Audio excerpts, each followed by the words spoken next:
The phone rang 41 times before she stopped counting. Not because she lost track, but because 41 was the exact number of months she and Gerald Whitfield had been married, and she found something almost funny about that. Vivian sat in the back of a car that cost more than the house they had once shared, wearing a coat the color of fresh snow, her silver-streaked hair swept back, and she watched his name light up her screen again and again like a debt collector who had finally realized the account was empty. She did not answer. She turned the phone face down on the seat beside her and looked out at the passing city lights, and she smiled the private smile of a woman who already knew how her own story ended. She had not heard from Gerald in 4 years. Not since the afternoon he sat across a conference table, slid a folder toward her lawyer, and walked out with half of everything she had built with her own 2 hands. He took the company accounts. He took the lake house. He took the version of her future she had once sketched out on napkins at 2 in the morning. And now, tonight, he was calling. 41 times.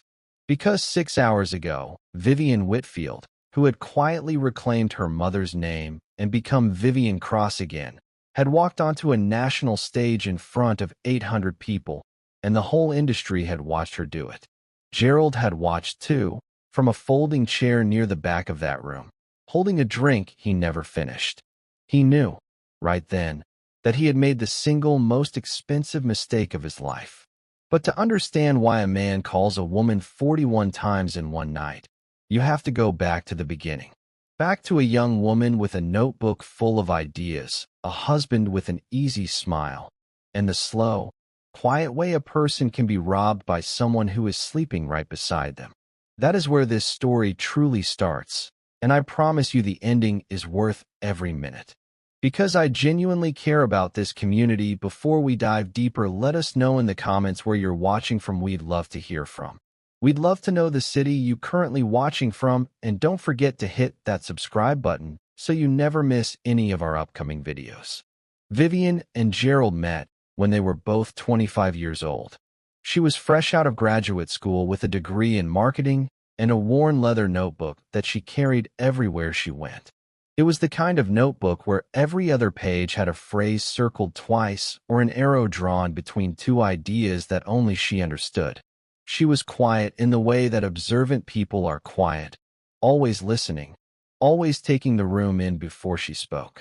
Gerald was the opposite. He was charming in the effortless way that certain men are charming when they want something from you. He had an easy laugh, a warm handshake, and a voice that seemed to know exactly how to land in a crowded room and make everyone feel like the most important person in it. They married 2 years later in a small ceremony just outside Charlotte, North Carolina. Vivian's mother cried through the entire reception, dabbing her eyes with a napkin and telling anyone who would listen that her daughter had finally found her person. Gerald's mother did not come at all. She sent a short note and a set of towels, and she offered an excuse that nobody quite believed.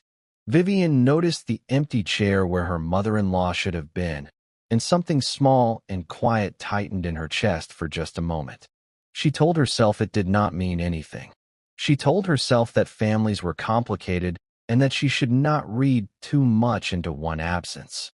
Looking back, she would understand that it had been the very first warning, and she had talked herself right past it. For the first few years, the marriage was good. It was genuinely good, the kind of good that makes you believe you made the right choice. Vivian worked at a mid-sized marketing agency downtown, climbing steadily from a junior coordinator to a senior strategist, earning the trust of clients who asked for her by name. Gerald bounced from one thing to the next. First it was sales, then it was real estate, then it was a business consulting venture that lasted about 8 months before he quietly stopped bringing it up at dinner. Vivian never pushed him about it. She figured he was still finding his footing, still searching for the thing that would finally fit. She believed in him the way women often believe in men who have not yet earned that belief, and she gave it to him freely, without keeping score. There was one thing Gerald said to her during those years, one single sentence spoken in an ordinary moment in their kitchen, that Vivian would repeat word for word on a national stage for years later. And when she repeated it, It would bring an entire room of 800 people to complete in total silence. But that moment was still far away. In those early years, she remembered the good things instead. The road trips down the coast with the windows rolled down. The Sunday mornings with coffee and the newspaper spread across the table. The way he used to leave small notes in her work bag when she had a big presentation, just 3 or 4 words to remind her that someone was in her corner. She held on to those memories longer than she should have. Then Vivian did the thing she had always dreamed of doing. She started her own company. She named it Cross and Company, after her family, after the name she came from, after the people who had raised her to build things that were meant to last. It began small, the way real things usually do. A business plan drafted over 3 long nights at the kitchen table. A simple website she built herself from a template. 3 clients she pulled from her own personal network, people who trusted her because they had watched her work for years. She poured everything she had into it. She worked 18-hour days without complaint. She pitched to complete strangers over email and followed up twice. She arrived at every meeting 10 minutes early and left only when every last detail had been handled properly. Gerald was often already asleep by the time she came to bed. She would move carefully in the dark so she would not wake him, and she would lie there with her mind still running through the next morning's call list. Within 2 years, Cross and Company had grown into a team of 10 people. Within 3 years, they had moved into a real office suite with glass walls, a proper reception desk, and a conference room that Vivian had decorated herself on a tight budget. She bought the plants from a small nursery 2 towns over and hung artwork from a local artist she had discovered at a weekend market. Her client roster now included 2 regional restaurant groups, a respected nonprofit, and a fast-growing clothing brand that was starting to earn real national attention. She was not just building a company. She was building a legacy, and she still believed with her whole heart that Gerald would be part of it. Gerald watched it all happen. He sat in the front row of his wife's success, and slowly, quietly, he grew to resent every single seat in the house. It began with small comments that were easy to miss. He would mention that she worked too much. He would go strangely quiet whenever she came home glowing about a major contract she had just landed. He stopped asking about her day unless her answer gave him something he could push back against. Then the advice started coming. It was unsolicited, steady, and delivered in a tone that was dressed up to sound like partnership, but felt like something colder underneath. He suggested she was growing the company too fast. He said her overhead was far too high. He floated the idea, more than once, that maybe she should bring in an outside partner with more established credentials than her own. One evening, standing in the kitchen of the home they had recently purchased together, a home that she had primarily financed even though both their names sat on the deed, Gerald said the sentence. He said it casually, the way a person comments on the weather. He looked at her and told her she was getting too big for what she actually knew how to do. Vivian looked at him for a long, quiet moment. She did not raise her voice, because she almost never raised her voice.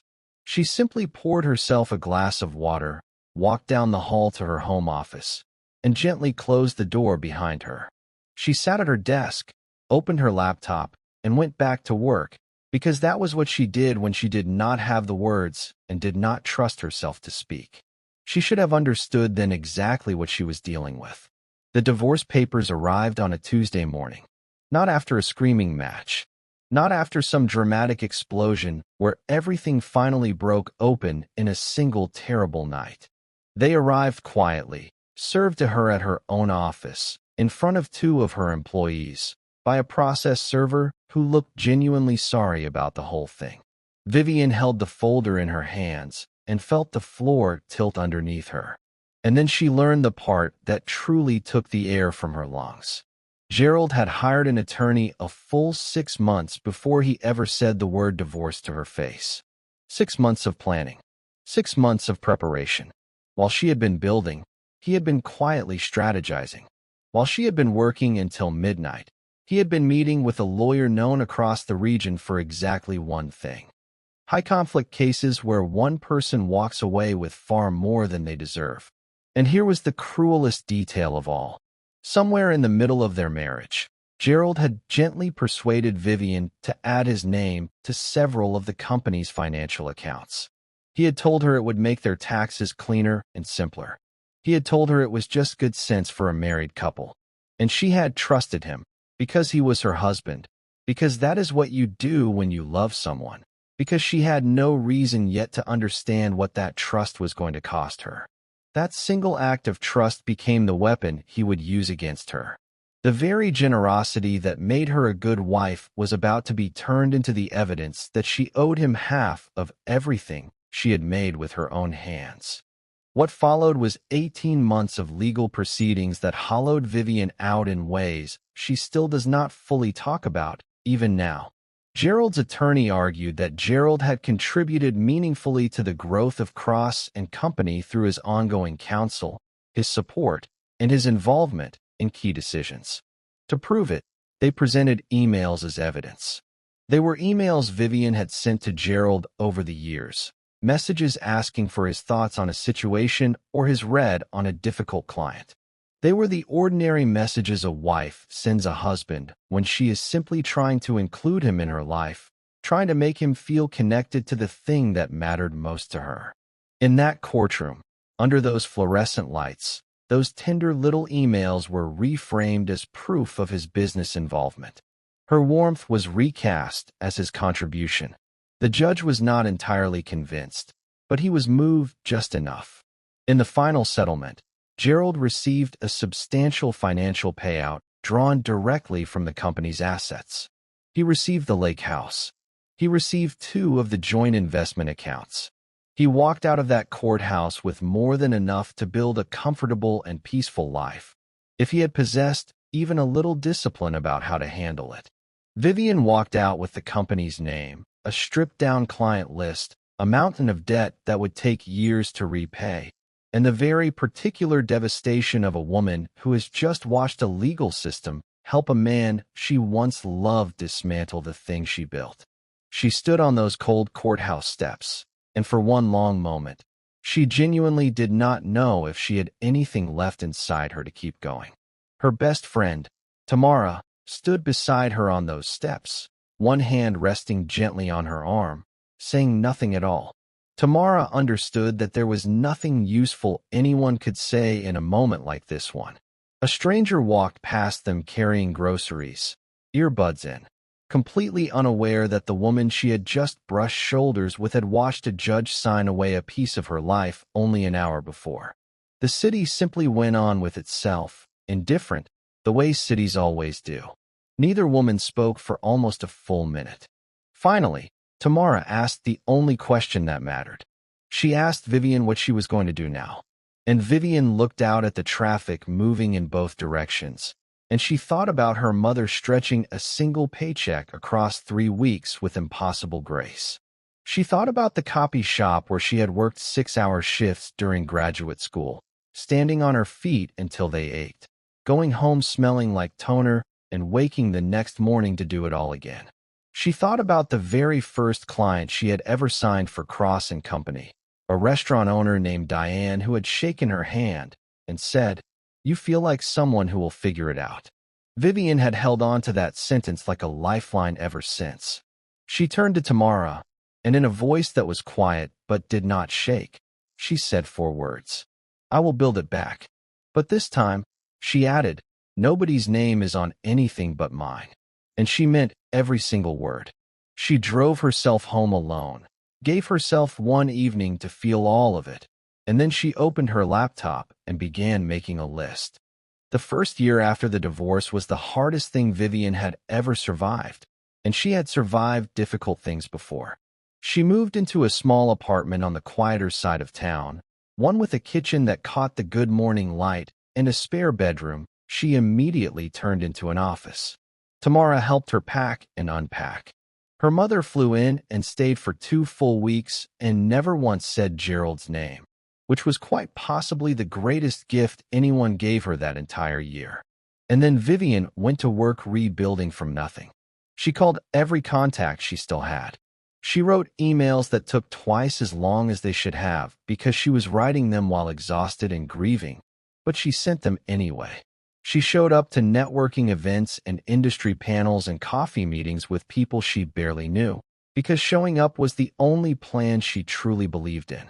There were nights she sat at that small kitchen table with a spreadsheet glowing on her laptop and a bowl of soup gone cold beside her, and a single thought would move through her like a cold current. Maybe it was time to stop.